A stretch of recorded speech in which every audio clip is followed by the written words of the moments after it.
ओम नमो भगवते वासुदेवाय। ओम नमो भगवते वासुदेवाय। ओम नमो भगवते वासुदेवाय। ओम ज्ञानाय नमः। सार्थ ज्ञानेश्वरी दिवस 275 अध्याय 11 विश्वरूप दर्शन योग। श्री गणेशाय नमः। परी कायसे बाहे चोज विस्मयो करावया ही पाडू नाही मज चित्त होऊनी जातसे निर्भुज आश्चर्य येणे हे येथ आथिका येथ नाही ऐसे विवरो नये काही नवल अंग प्रभेची नवाई कैसी कोंदली सैंग येथ अग्नीची ही दिठी करपत सूर्य खद्योतू तैसा हरपत ऐसे तीव्रपण अद्भुत तेजाचे यया हो का महातेजाची या महार्णवी बुडोनी गेली सृष्टी आघवी की युगांत विजूंच्या पालवी झाकले गगन परंतु पा म्हणजे देवा तुमच्या या विश्वरूपाचे चोज म्हणजे नवल ते कसले मला तर विस्मय करावयालाही पाडू म्हणजे सवड वा अवकाश नाही कारण माझे चित्त या आश्चर्याने निर्बुज म्हणजे थक्क झाल्याने गोंधळून गेले आहे हे विश्वरूप येथे आहे किंवा नाही असे विवरो म्हणजे विवरण करण्यास देखील सवड नाही तुमच्या अंगप्रभेची नवलाई अशी आहे की ती प्रभा सैंघ म्हणजे सर्वत्र कोंदली म्हणजे दाट भरलेली आहे या विश्वरूपाच्या तेजाचा तीव्रपणा वा प्रखरपणा इतका अद्भुत आहे की त्या तेजाने अग्नीची ही दिठी म्हणजे दृष्टी करपून जात आहे आणि सूर्यापुढे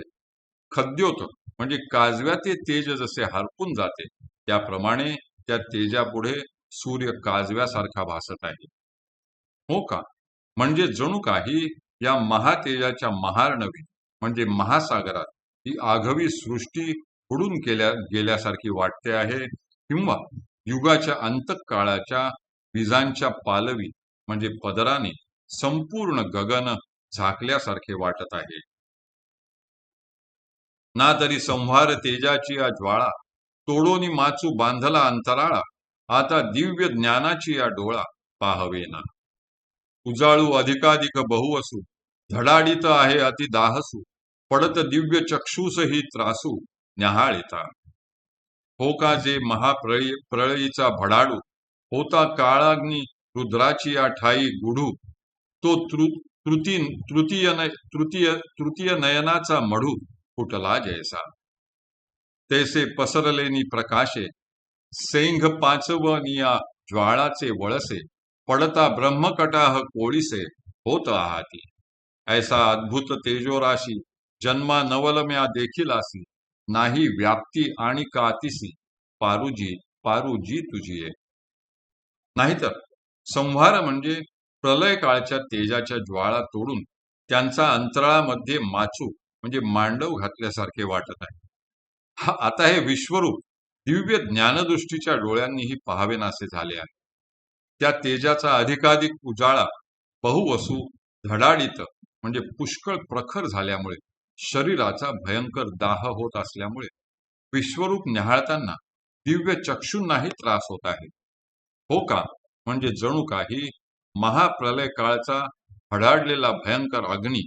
जसा काळाग्नी रुद्राच्या ठाई गूढ वा गुप्त रूपात असतो तो शंकराच्या तृतीय नयनाचा मढू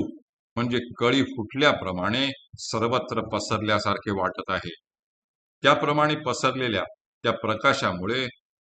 पाचवानिया म्हणजे पंचाग्नीच्या ज्वाळांचे वळसे सैंघ म्हणजे जिकडे तिकडे पडत असल्याने ब्रह्मकटाह म्हणजे ब्रह्मांडांचे जळून कोळसे होत आहे तेव्हा अशी अद्भुत व अपूर्व तेजाची जणू काही राशीच असलेले तुझे आश्चर्यकारक नवल रूप ज्याच्या व्याप्तीला आणि कांतीला पार नाही मी जन्मात कधी पाहिलेले नाही हे भगवन त्वं वेदितव्यं परमम् अक्षरं त्वं अस्य विश्वस्य परम निधानम त्वं अव्ययः शाश्वत धर्मगोप्ता त्वं सनातनः पुरुषम असि इति मे मतः हे भगवंता जाणून घेण्यास योग्य असे अविनाशी अक्षर परब्रह्म तुम्ही आहात तुम्हीच या जगाचा परम आधार आश्रय व निधान आहात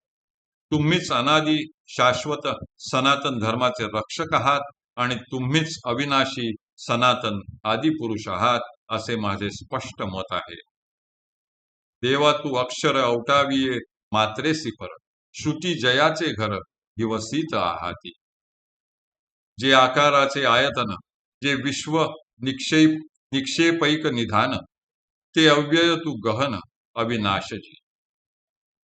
तू धर्माचा बोलावा, अनादि सिद्ध तू नित्य नवा, जाणे मी सदतिसावा पुरुष विशेष तू. देवा तू अक्षर परब्रह्म आहेस. तू अवटावीये म्हणजे 3.5 मात्रांचा जो ओंकार, त्याच्याही पार म्हणजे पलीकडचा आहेस. श्रुती व वेद ज्याचे स्वरूप वा घर गिवसित म्हणजे शोधित आहे, जे आकार मात्रांचे आयतन म्हणजे घर आहे, जे विश्वरूपी ठेवा साठवण्याची एक खाणच आहे, ते अव्यय गहन आणि अविनाशी स्थान तू आहेस देवा. तू धर्माचा ओलावा, जिव्हाळा, जीवन व रक्षक आहेस. तू अनादि सिद्ध असून नित्य नवा आहेस आणि तू 36 तत्वांच्या पलीकडील 37वा असा अलौकिक विशेष पुरुष आहेस, हे मी आता चांगलेच जाणले आहे. हरिहि ओम, हरिहि ओम, हरिहि ओम. हरये नमः, हरये नमः, हरये नमः.